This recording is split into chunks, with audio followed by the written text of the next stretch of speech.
तो इस एपिसोड की शुरुआत में हम लोगों को सिंगयुन को दिखाया जाता है, जो कि इस कल्टीवेटर को देखकर थोड़ा सा शॉक हो जाता है। लेकिन तभी ये कल्टीवेटर सिंगयुन की बॉडी के ऊपर अपना कंट्रोल करने की कोशिश करने लगता है। इस चीज को देखकर तियानहान बोलती है, सिंगयुन क्या तुम ठीक हो? इस पर सिंगयुन बोलता है तुम थोड़ी दूर जाओ, और वो ये बोलकर इसे धक्का मार देता है, जिसकी वजह से वह थोड़ी दूर चली जाती है। इसके बाद सिंगयुन की बॉडी के अंदर से बहुत ही अमाउंट में स्पिरिचुअल एनर्जी निकलने लगती है।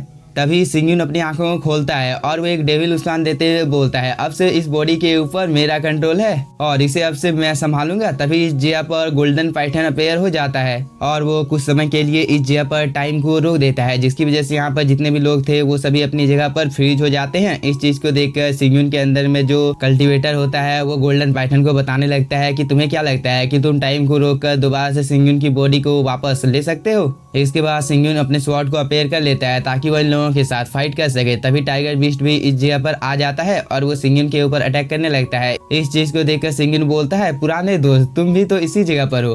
तभी सिंगयुन की बॉडी में कुछ हलचल होने लगती है और वो थोड़ा सा इंजर्ड हो जाता है। इसके बाद सिंगयुन बोलता है, तुम्हारी इतनी ज्यादा हिम्मत हो गई कि तुम मेरे बॉडी के ऊपर कंट्रोल करना चाहते हो। इसके बाद वो अपनी एनर्जी को रिलीज करता है, जिसकी वजह से जो कल्टीवेटर सिंगयुन की बॉडी के ऊपर हावी हुआ था वह कुछ देर के लिए सिंगयुन की बॉडी को छोड़कर इस जगह से चले जाता है। इसके बाद इस जगह पर जो गोल्डन पाइथन ने टाइम को रोका था वो सभी दोबारा से नॉर्मल हो जाती है। तभी तियानहान सिंगयुन के पास आ जाती है और वो बोलती है, सिंगयुन क्या तुम ठीक हो? इस पर सिंगयुन बोलता है, तुम सभी लोग फिलहाल के लिए इस जगह से चले जाओ। इसके बाद गोल्डन पाइथन सिंगयुन को बताने लगता है कि हम लोगों ने कुछ देर के लिए इस कल्टीवेटर को सील कर दिया है।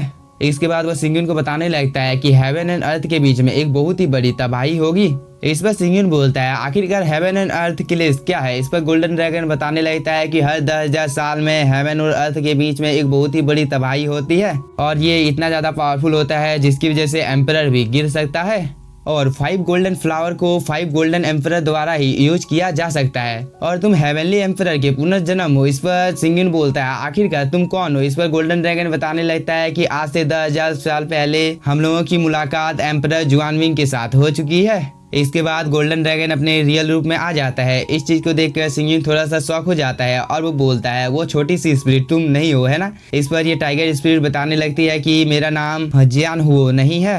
इसके बाद यह भी अपने रियल फॉर्म में आ जाती है। इसके बाद वह सिंगयुन को बताने लगता है कि तुम मुझे व्हाइट टाइगर एम्परर बोलकर बुला सकते हो।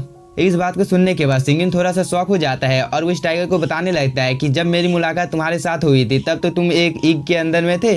इस पर व्हाइट टाइगर एम्परर सिंगयुन को बताने लगता है कि मैं थोड़ा सा इंजर्ड था, इसीलिए मैंने व्हाइट टाइगर 9 फॉर्मेशन का यूज किया था। इसलिए तुम्हें जो चीज मिली थी वो व्हाइट टाइगर 9 फॉर्मेशन का एक लाइट सेबर था। इस बात को सुनने के बाद सिंगयुन और भी थोड़ा सा शॉक हो जाता है और वो बोलता है, आखिरकार तुम लोग इतने ज्यादा कमजोर क्यों थे? इस पर गोल्डन पाइथन सिंगयुन को बताने लगता है कि एम्परर बनने के लिए तुम्हें पुनर्जन्म के नियम के बारे में पता होना चाहिए, क्योंकि इस चीज की वजह से व्हाइट टाइगर ने 9 बार पुनर्जन्म लिया है और साथ ही मैंने भी इसी टेक्निक का यूज किया था। तभी टाइगर स्पिरिट सिंगयुन को बताने लगता है कि डिटियानी के 8 पुनर्जन्म को अब तक पूरा कर लिया है, इसलिए अगर तुम अपने आखिरी चरण को ब्रेक थ्रू कर लेते हो तो इसके बाद तुम्हारी बॉडी के अंदर में जो बुराई है वो पूरी तरह से बाहर निकल जाएगी। तभी गोल्डन पाइथन नीचे आ जाता है और वो सिंगयुन को बताने लगता है कि हम लोगों ने 7 बार इस टेक्निक को परफॉर्म कर लिया है। इस बात को सुनने के बाद सिंगयुन थोड़ा सा शॉक हो जाता है और वो इन दोनों से पूछने लगता है कि मैं अपनी बॉडी के अंदर से डिटियानी को पूरी तरह से कैसे बाहर निकाल सकता हूँ। तभी डिटियानी बोलता है, तुम ऐसा कभी भी नहीं कर सकते हो, और वो ये बोलकर दोबारा से सिंगयुन की बॉडी के ऊपर अपना कंट्रोल करने की कोशिश करने लगता है, जिसकी वजह से सिंगयुन को बहुत ही ज्यादा प्रॉब्लम होने लगती है और वो यहाँ पर हार नहीं मानता है। इसकी वजह से इसकी बॉडी के अंदर से बहुत ही अमाउंट में स्पिरिचुअल एनर्जी बाहर निकलने लगती है।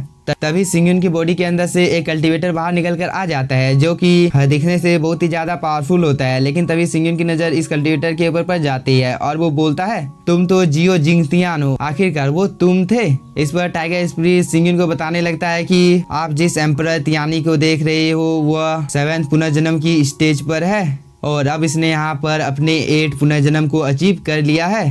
तभी ये कल्टीवेटर सिंगयुन को बोलता है, डिसाइपल मैंने तुम्हें बहुत दिनों से नहीं देखा है। इस पर सिंगयुन को बहुत ही ज्यादा गुस्सा आ जाता है और वो बोलता है, आखिरकार तुमने मुझे धोखा क्यों दिया था? इस पर ये कल्टीवेटर सिंगयुन को बताने लगता है कि अगर मैं तुम्हें समय में पीछे नहीं भेजता तो तुम क्या आज ये बन पाते? इस पर सिंगयुन बोलता है, शायद से आपको यहाँ पर कोई गलतफहमी हो गई, क्योंकि आपने मुझे केवल जियांग तियांग को प्रोटेक्ट करने के लिए पुनर्जन्म में भेजा था। इस पर ये कल्टीवेटर बोलता है, सिंगयुन तुम इस तरह से सोचो कि तुम इस दुनिया के इकलौते ऐसे इंसान हो जो कि तुम उसके साथ सबसे ज्यादा प्यार करते हो। तभी सिंगुन बोलता है तुम दोबारा से जिंदा हो गए, तो अब मुझे तुम इस चीज के बारे में क्यों नहीं बताते हो। इस पर ये कल्टीवेटर बोलता है सिंगुन तुम अपनी बॉडी को त्याग दो क्योंकि मुझे तुम्हारी बॉडी चाहिए। इस पर सिंगुन बोलता है क्या तुम्हें सच में लगता है कि मैं इतनी आसानी के साथ इस चीज के लिए तैयार हो जाऊंगा। तभी ये कल्टीवेटर बोलता है अब बातचीत करने का टाइम खत्म हो गया है। इसके बाद वो एक फॉर्मेशन को एक्टिवेट कर लेता है। इस चीज को देखकर ये लोग भी फाइट के लिए बिल्कुल तैयार हो जाते हैं। तभी ये कल्टीवेटर अपनी स्वॉर्ड से सिंगुन के ऊपर अटैक कर देता है। इस चीज को देखकर सिंगुन भी यहाँ पर एक फॉर्मेशन को बना लेता है और इस चीज में इसकी मदद टाइगर स्पिरिट और गोल्डन पाइथन भी कर रहा था। इसके बाद ये सभी मिलकर इस कल्टीवेटर के अटैक को रोकने लगते हैं, लेकिन तभी यह कल्टीवेटर सिंगुन को बताने लगता है कि तुम लोगों की पावर इतनी ज्यादा नहीं है कि तुम लोग मेरे अटैक को रोक सकते हो। लेकिन मैं इस चीज को जानकर थोड़ा सा शॉक हूँ कि तुमने ह्यूमन रेस को बचाने के लिए रसातल युद्ध में पार्टिसिपेट किया था जिसमें मरने के चांसेस बहुत ही ज्यादा थे। इस पर सिंगुन इस वॉरियर को बताने लगता है कि अगर ह्यूमन रेस डिमन का सामना नहीं कर सकती है। इस बात को सुनकर ये कल्टीवेटर बोलता है मुझे नहीं लगता है कि तुम्हारी पावर में जरा सा भी सुधार हुआ है।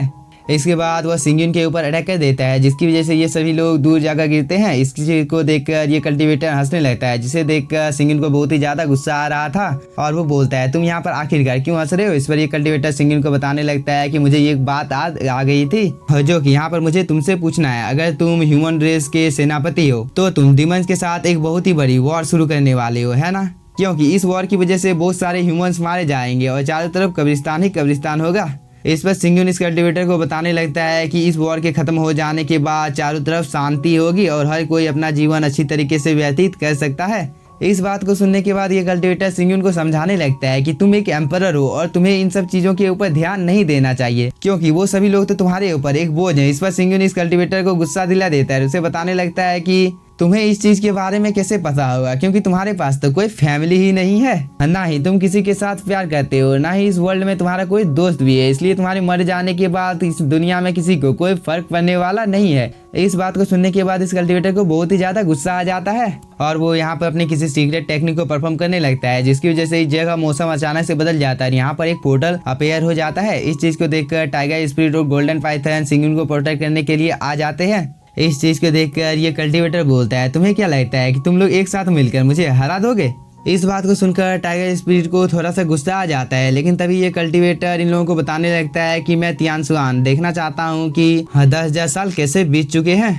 इसके बाद वो एक बहुत ही ज्यादा पावरफुल अटैक से इन लोगों के ऊपर हमला कर देता है जिसकी वजह से इस जगह पर चारों तरफ ठंडक घूमने लगती है। इस चीज को देखकर सिंगुन बोलता है क्या अब तुम चाहते हो कि हम दोनों इस जगह पर हार जाएं, जिसकी वजह से हम लोगों की मौत हेवन और अर्थ के डिस्ट्रक्शन में इसी जगह पर हो जाएगी। इस पर ये कल्टीवेटर अपने मन में सोचने लगता है कि हेवन और अर्थ के क्लेश में 3 दिनों का टाइम अभी भी बचा हुआ है, इसलिए वो अपने अटैक को इस जगह पर डिसअपियर कर लेता है और वो सिंगुन को बताने लगता है कि आज से 3 दिन बाद हम लोग होली लैंड पर मिलेंगे जहाँ पर मैं तुम्हारा इंतजार करूंगा और अगर तुम उस जगह पर नहीं आते हो तो पूरे स्पिरिचुअल वर्ल्ड को इस चीज का अंजाम भुगतना होगा। इसके बाद वो इस जगह से चला जाता है। इस पर सिंगुन बोलता है तुम्हें चिंता करने की कोई भी जरूरत नहीं है, मैं उस जगह पर टाइम पर पहुंच जाऊंगा। इस पर ये कल्टीवेटर बोलता है तो मैं तुम्हारा उस जगह पर इंतजार करूंगा। लेकिन इसी के साथ हम लोगों का ये एपिसोड हो जाता है खत्म। तो अगर आप लोगों को वीडियो पसंद आया होगा तो चैनल को सब्सक्राइब कीजिए और वीडियो को like. Thank you for watching.